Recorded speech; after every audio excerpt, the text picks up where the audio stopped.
இந்தியாவின் அதிகம் அறியப்படாத கைத்தறி மற்றும் நெசவு மரபுகளை மீட்டெடுக்கும் விதமாக ராம்ராஜ் காட்டன் பல்வேறு முயற்சிகளை தொடர்ந்து எடுத்து வருகிறது.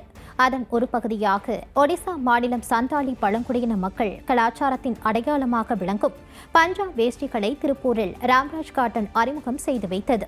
இந்த நிகழ்ச்சியில் திருப்பூர் மாநகர காவல் ஆணையர் ராஜேஸ்வரி, ராம்ராஜ் காட்டன் நிறுவனத்தின் சேர்மன் KR நாகராஜன், நிறுவனத்தின் நிர்வாக இயக்குநர் அருணேஸ்வர் உள்ளிட்டோர் பங்கேற்றனர்.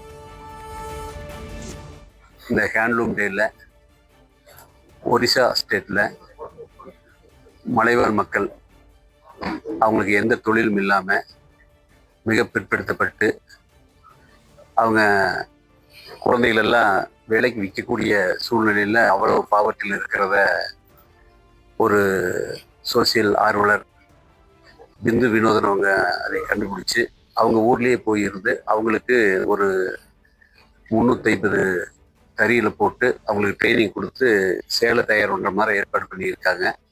பட் அவங்க பண்ணினதில் அந்த சேலையெல்லாம் விற்க முடியாத சூழ்நிலைக்கும் போது எங்கள் கூட கனெக்ட் ஆகி நாங்கள் அவங்களுக்கு வேட்டி கொடுத்து நெசவு பண்ணதுக்கு சப்போர்ட் பண்ணோம்.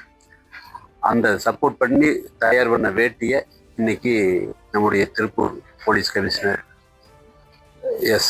ராஜேஸ்வரி IPS அவர்கள் மூலிமா இன்னைக்கு அந்த வேட்டியை பஞ்சாங்கிற பிராண்ட் வேட்டியை இன்னைக்கு நாங்கள் அறிமுகப்படுத்தி லான்ச் பண்ணியிருக்கோம்.